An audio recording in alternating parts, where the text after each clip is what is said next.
जय श्री राम दोस्तों।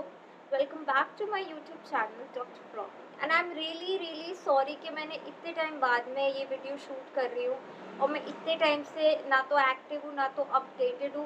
But trust me guys, मेरी इसमें कोई गलती नहीं है। मेरे कॉलेज के एग्ज़ाम्स चल रहे थे जो कि अभी अभी ख़त्म हुए हैं और इस वजह से मेरे पास इतना टाइम ही नहीं था कि मैं कोई वीडियो अपलोड कर पाऊँ। But now I promise you कि मैं अब बिल्कुल कंसिस्टेंट रहूँगी यूट्यूब पे। ओके, सो अब हम बात करते हैं बिना टाइम वेस्ट करे आज के हमारे टॉपिक पे। कई लोगों का एक रीसेंट क्वेश्चन था कि हमारा इस बार जो नीट के अंदर स्कोर था वो उतना अच्छा नहीं आया और नीट में भी कई चीज़ें इस बार हुई है जिसके बारे में मैं इस वीडियो में कोई बात नहीं करना चाहती। उसके लिए हम अलग किसी दिन टाइम निकाल के एक सेपरेट वीडियो बनाएंगे। फ़िलहाल मैं बस एक काम की इन्फॉर्मेशन देने आई हूँ जो कि मैं इस पूरे वीडियो के अंदर, आप इसको एंड तक ज़रूर देखना क्योंकि इसके बाद में आपके सारे डाउट्स क्लियर हो जाएंगे। ठीक है, तो कई लोगों का मेरे पास में एक मेजर क्वेश्चन था कि can we still become doctor.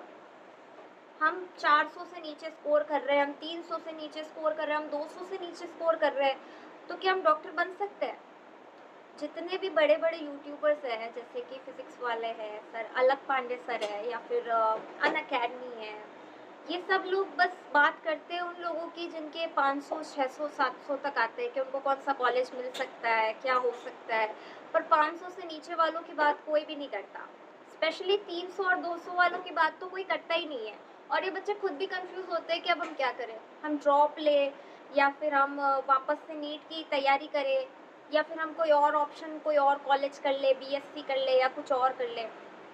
मेरा भी यही हाल था आज से 1 साल पहले जब मैंने नीट का एग्ज़ाम दिया। मेरी भी यही कंडीशन थी जो आज आपकी है। आज से 1 साल पहले मैं भी वहीं पे थी जहाँ पे आज आप हो। मैं भी यही सोच रही थी कि क्या मैं कभी डॉक्टर बन पाऊँगी, क्या करूँगी मैं। मैंने तो ये तक सोच लिया था, इवन मैंने नर्सिंग का एग्ज़ाम दे दिया था क्योंकि मुझे खुद पे कॉन्फिडेंस नहीं था। मुझे ऐसा लगा था डॉक्टर तो शायद नहीं बन पाऊँ, शायद नर्स ही बन जाऊँ। मेरे पापा ने यही सोच के मुझे नर्सिंग का पेपर भी दिलवा दिया था और मुझे नर्सिंग कॉलेज भी मिल गया था, गवर्नमेंट वो भी। बट मेरे को नई नर्सिंग करनी थी क्योंकि मेरे मन में ऐसा था कि मुझे डॉक्टर बनना है। अगर मैं नर्स बनूंगी और मैं डॉक्टर को देखूंगी तो मेरे मन में वो चीज़ बार बार मेरी पूरी लाइफ मुझे दर्द देगी कि मैं डॉक्टर नहीं बन पाई। पर वो चीज़ होती है कि आप जो चीज़ मैनिफेस्ट करते हो, जो चीज़ अट्रैक्ट करते हो, जो लॉ ऑफ अट्रैक्शन होता है वो आपको मिलता ही है और जो आपकी किस्मत में लिखा है वो तो आपसे वैसे भी कोई नहीं छीन सकता। तो डीमोटिवेट होने की कोई ज़रूरत नहीं है। एक एग्ज़ाम आपकी लाइफ को डिसाइड नहीं करता है, बिल्कुल भी नहीं करता है। अगर मैं आज यहाँ पे बैठी हूँ, अगर मैं फर्स्ट ईयर में कर रही हूँ, मैं बन रही हूँ डॉक्टर, तो आप भी बन सकते हो, कोई बड़ी बात नहीं है।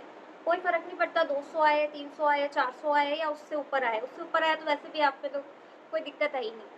तो अब बात करते हैं कि क्या मिलेगा हमको। एमबीबीएस तो नहीं मिलना, तो क्या मिलने वाला है। तो चलो अब हम बात करते हैं सीरियसली, अभी हम इस टॉपिक पे बात कर रहे हैं। ठीक है, तो जो मेन चीज़ है, अगर आपके मार्क्स 400 से 500 के बीच में है तब तो आप एक सेफ स्कोर पे हो। नो मैटर किसी भी कैटेगरी के हो, आप ओबीसी के हो, जनरल के हो, एससी एसटी के हो, आप एक सेफ स्कोर पे हो। आपको एमबीबीएस भले ही ना मिले, हालांकि आप काउंसलिंग के अंदर एमबीबीएस भी ट्राई कर लेना। उसकी भी मैं आपको कॉलेजेस की लिस्ट का नेक्स्ट वीडियो में अपलोड करूँगी कि कौन कौन से कॉलेजेस हैं जिनकी कट ऑफ थोड़ी लो जाती है एमबीबीएस में, या फिर जिनके अंदर थोड़ी मैनेजमेंट कोटा वगैरह है तो उस मार्क्स रेंज में आप उसको ले सकते हो। बट फिलहाल 400 से 500 के बीच में अगर आपके 400 से 500 के बीच में आपके मार्क्स है तो आपको आराम से, अगर एमबीबीएस ना भी मिले तो आपको आराम से बीएमएस मिल सकता है। जिनको नहीं पता बीएमएस क्या होता है, बीएमएस यानी कि Ayurvedic, bachelors in Ayurvedic medical sciences. तो आप बीएमएस कर सकते हो, उसके अंदर आप आयुर्वेदिक डॉक्टर बन सकते हो and ayurvedic doctors are equal to MBBS doctors. और वो सर्जरी भी कर सकते हैं, उनकी वैकेंसी भी बहुत ज़्यादा आती है और आयुर्वेदिक का बहुत ज़्यादा स्कोप है फ्यूचर के अंदर।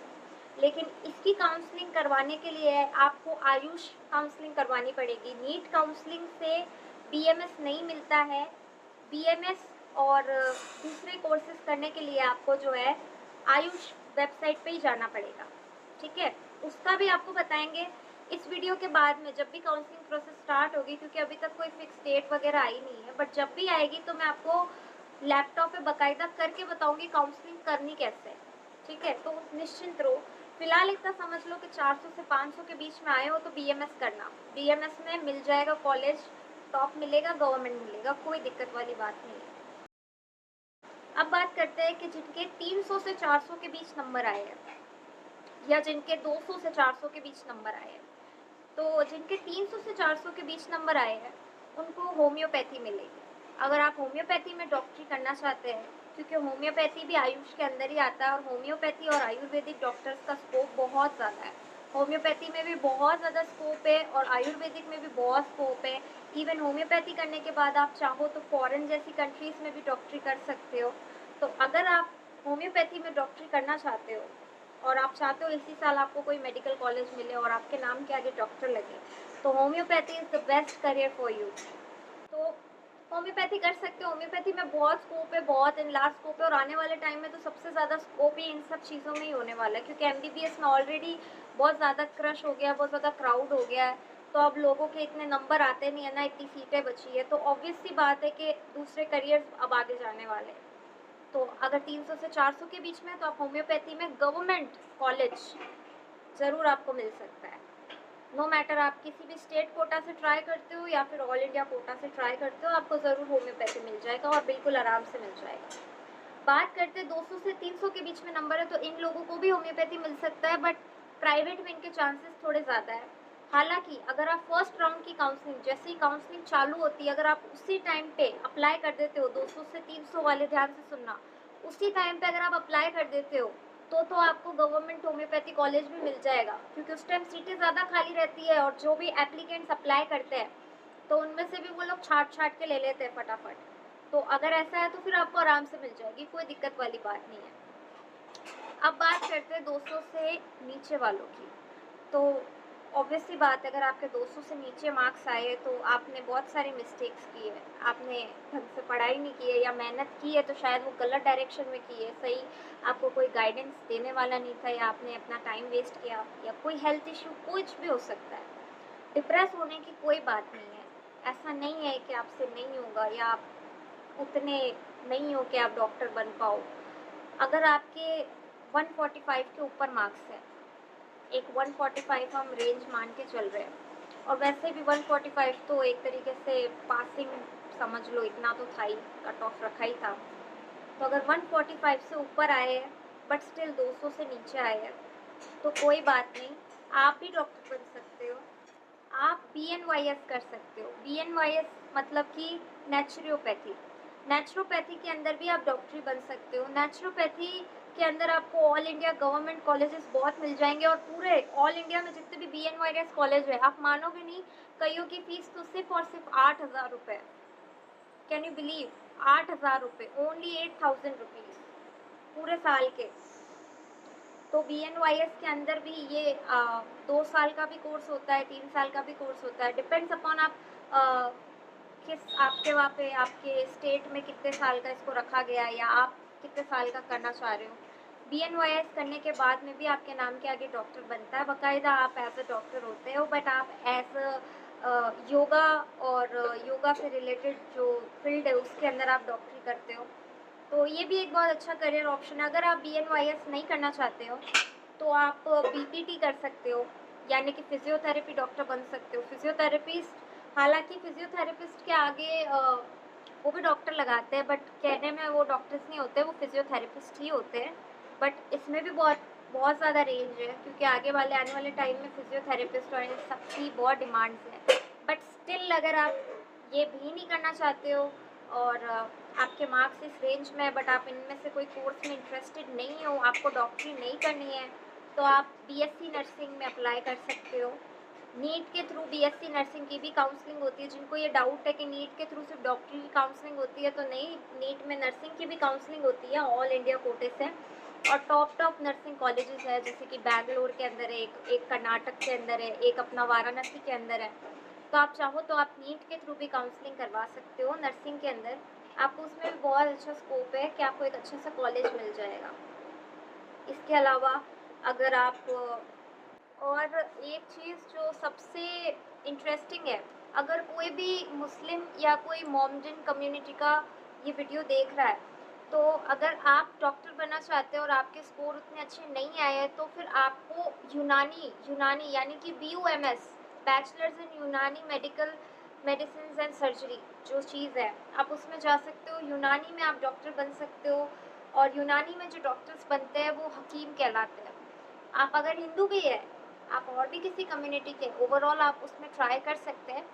और इसमें भी बहुत ज़्यादा वाइड रेंज ऑफ स्कोप है, और ये बहुत अच्छा है और बहुत आने वाले टाइम में। बट इसके अंदर एक मुस्लिम कोटा होता है जिसके अंदर और कट ऑफ के अंदर जो है छूट मिल जाती है।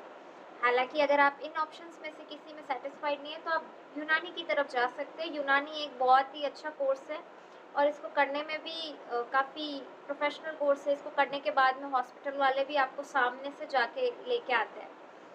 तो ज़रूर इनमें से कोई ना कोई कोर्स के बारे में आप बताना, आपको किस में और ज़्यादा डिटेल्स जाननी है, कौन सा वीडियो आपको डिटेल में चाहिए, या आप क्या करना चाहते हो, या इनमें से भी कुछ नहीं चाहिए, तो भी आप कमेंट में बताना कि किस फील्ड में आपको नेक्स्ट वीडियो चाहिए।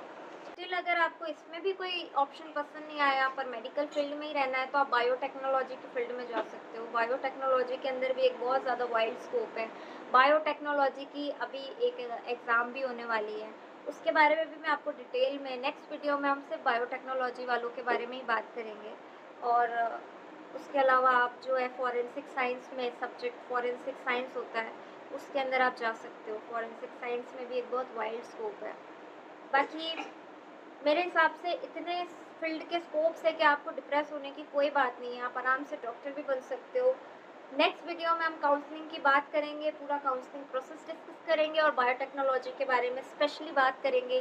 तो अगर आपको ये वीडियो पसंद आया, इन्फॉर्मेटिव लगा, आपको ऐसा लगा कि नहीं डॉक्टर बन सकते, अभी भी बन सकते, कोई दिक्कत वाली बात नहीं है, बस थोड़ा सा पेशेंस रखो, पॉजिटिव सोचो, पॉजिटिव चीज़ों को अट्रैक्ट करो, और जैसा मैं आपको बताऊँ वैसे वैसे आप चलते रहो। और अब मैं प्रॉमिस करती हूँ आपसे, मैं कंसिस्टेंट रहूँगी, और जब तक आपका एडमिशन नहीं हो जाता तब तक तो मैं समझ सकती हूँ, मैं भी बिल्कुल एक्टिव रहूँगी, और एकदम एक एक इन्फॉर्मेशन आपके सामने डालूँगी। काउंसलिंग की डेट कब आ रही है, काउंसलिंग की प्रक्रिया कैसे स्टार्ट करनी है, कैसे अप्लाई करना है, क्या नहीं करना है, क्या करना है। फ़िलहाल के लिए आप इन सारी स्ट्रीम्स में से चूज़ करो अपने मार्क्स के अकॉर्डिंग कि आपको करना क्या है।